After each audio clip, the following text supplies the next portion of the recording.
Okay, so this video is going to break down technological convergence. This is a useful theory for all areas of media studies, but particularly the key relevance here is for the AS exam and section B, in which this theory or the understanding of this concept may well be useful. So first of all, what is technological convergence? To summarize it very briefly, technological convergence is the bringing together of two or more technologies into a single device. So the key example would be the evolution of what we now call the smartphone. We've got a photo here of what is actually the original mobile phone, which was produced by Motorola back in, I believe, the early 80s. It was incredibly expensive, incredibly heavy, and all it did was make phone calls. If you look at and compare that to what we now call a smartphone has many, many more features than that, including web browsing, photography, apps, and video playing, music playing, all those features. And the fact that all of those devices have been brought together into one single device is a perfect example of technological convergence. It used to be that cameras were a separate piece of technology that you would need to carry if you wanted to take photos. It used to be you'd need a tape player back in these days, a CD player, a portable CD player like a Walkman or a CD Man, or eventually an MP3 player in order to listen to music. Now this does that job as well. And the same goes for all the others. Essentially, this device does all the jobs that several devices used to do years and years ago, or in some cases quite recently, as we'll find out. So how can you apply this in section B? Remember, section B is all about focusing on production, distribution, and marketing, or all of the above, it might ask about, but it can actually be applied in any of these areas depending on how the question is asked. So let's go and break this down via the three key areas of film releasing. So looking at production, let's look back at the past. So the way in which it used to work was you'd use a film camera. And as we know, that would use photochemical 35mm film, which would be hidden in this drum here, which would be fired through and exposed to light, and the chemicals would react. You would then need to send that chemically treated celluloid off for development. You would then get that back the next day, usually as kind of a rough copy of it, and that is referred to as dailies. It wasn't until you got that daily back, which would be the next day, hence the name, you could then see what had actually been filmed or how the film had come out. You'd often find that the director of photography might have made a mistake or might not have recreated the image the director wanted when they shot on the previous day, and the director wouldn't find that out until they saw the dailies. There's some good quotes in the side-by-side documentary in which some filmmakers have expressed how impressed they'd be with DP some of the time and surprised, but also how they'd sometimes be quite annoyed. Also, once it had been shot and developed, when we eventually moved into the realm of digital editing, it would also need to be scanned through in a 35mm film scanner, a bit like this one, to become a digital file before it could then be edited. That's something I haven't included on this slide, but on reflection, you can also look at the fact that digital editing used to have to be done it is now done on computers, but it used to be you'd have a separate editing device where you'd literally cut and paste your celluloid film back together, whereas now that is all done on a computer. But the production chain there is generally how things have worked for quite a while since the inception of digital editing. Before that, as I said, there'd be a different device. You wouldn't actually use a film scanner. You would actually cut the film and tape it together. But you get the idea. That's generally the process. If we skip forward now, what we've got is digital film cameras. This is the Arri Alexa, which is a very popular one. And what you have in terms of how this brings these technologies together is, first of all, you can see there's a screen. This allows for a live preview. This allows a director to see exactly how the footage is going to turn out before they even hit the record button. This is really significant, as it means the director can then gain what they want and will guaranteed know exactly what they're filming rather than having to wait for dailies. Some directors of photographies or DPs complain about this because it means that the director effectively sticks their nose in more than they should, and it has kind of restricted the creativity of some directors of photography in some way, with the actual director of the film becoming a little bit too controlling. Some argue that this means some of the art that directors of photography were able to employ that directors hadn't thought of is now restricted, whereas some directors argue that this is a massive benefit and means that very few mistakes are made. Again, have a look at the side-by-side documentary for quotes relating to that. Also, the other piece of technology that's brought in is, as well as the idea of the projection screen that's being brought into that screen there, it produces a digital recording file. There's no need for that digital scanner in order to move the footage into digital editing. So this can now be fed straight into a computer, in which it can then be cut up and edited. So that's kind of how production on the ground level has been, technological convergence has been employed in one of the pieces of technology, the film camera. There are several other examples you can research and employ in your exam answer, but this is a strong one to just give you an exemplar. Now, moving on. Distribution, looking back then, continuing with the 35mm theme. After you had edited your footage digitally, remember I'm talking about this after digital editing had become a thing. What you'd need to do is then print your footage onto a 35mm printer. But because after the digital editing revolution had begun, we still didn't have digital projectors. So you'd actually have to take that digital file that you'd edited on a computer and print it back onto celluloid. This would then be sent out to projectors, and look at the size of those reels, they're huge, and the projector's quite big as well.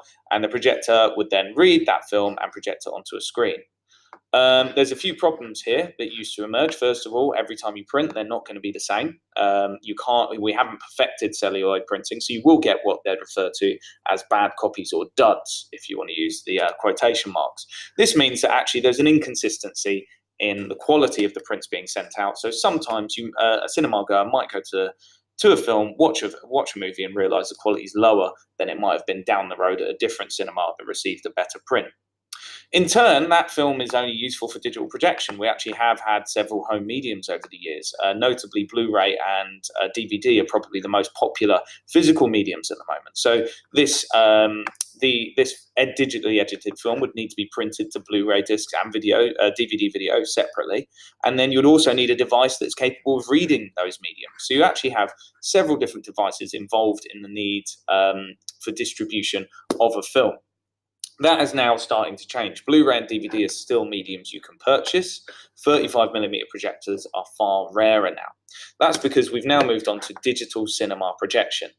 That means the need to print our footage back onto a 35mm celluloid tape to then be played is gone, as this is now capable of reading that digital file that has been produced by the computer. So you're effectively bringing the technology of the 35mm printer into this projector, because it's able to read the digital data that the printer could read. So you can see, first of all, this device is smaller. It doesn't have any need for those giant 35mm reels, but it also means that you don't need to transport those giant 35mm reels. You can actually send out the file on a digital disc, or in fact, some cinemas are now starting to download these as digital files over the internet. And that's due to growing internet speeds.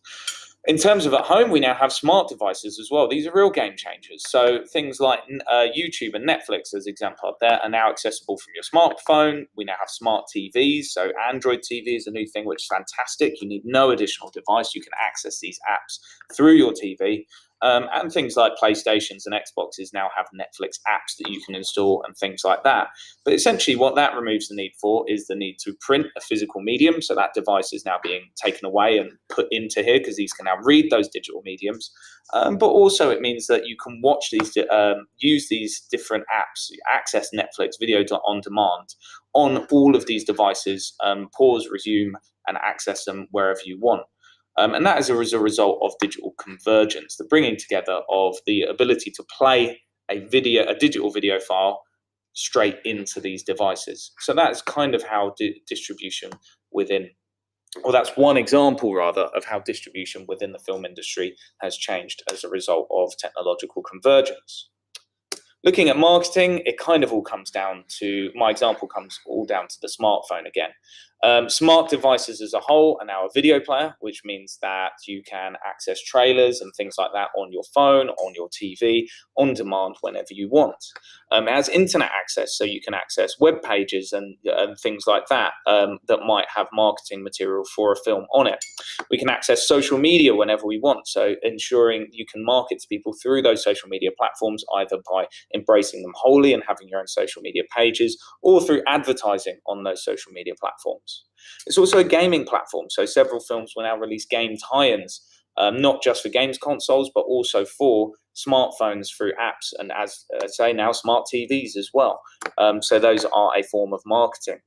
And then you've got things like apps that could be, you might find that there's more creative uses where companies have created their own apps that tie into a particular film franchise as a form of marketing. And the newer, more exciting things that are coming along are VR and AR, which stands for virtual reality and augmented reality.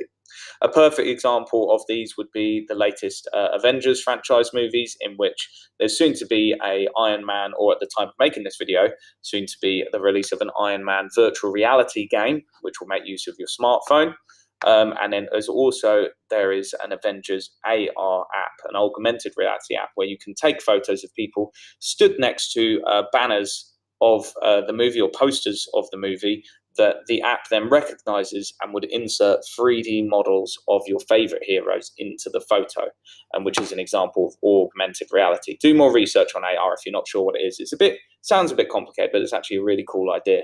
But essentially, for marketing, technological convergence has given people access to all of these mediums whenever they want, which means that companies are able to exploit these in marketing as much as they can or want. So, finally, how is this useful for the exam? You might just be asked bluntly about technological convergence, either to define it, to explain what it is with examples, or to give examples of how it's affected the film industry. That's very straightforward. That would be a dream question, because it'd be very easy to gain high marks on that. You just go through all the examples I've just talked about. You may be asked about the spread or proliferation, which is just a fancy term for spread of digital technology. This is where you would talk about digital tech largely and how it's affected the film industry. Side by Side is a fantastic example of this in regards to the production aspect, and research into marketing will give you great examples there. But technological convergence would be a good term to use every now and then in an answer regarding this, to show your greater understanding of how digital technology is allowing for technological convergence. You may be asked how digital technology has changed the film industry. Again, it's kind of digital technology has allowed technological convergence to occur, and basically understanding what this is and using that term when explaining some uses of digital technology can be a good idea and help show a greater understanding. But as always, remember, the golden rule, don't crowbar it into an answer. If you know and understand technological convergence very well, that's great, but there is no guarantee you'll be asked a question regarding it. So do make sure you understand what this is. More importantly, make sure you research other areas relevant to Section B so that you are ready for any form of question that might be thrown at you.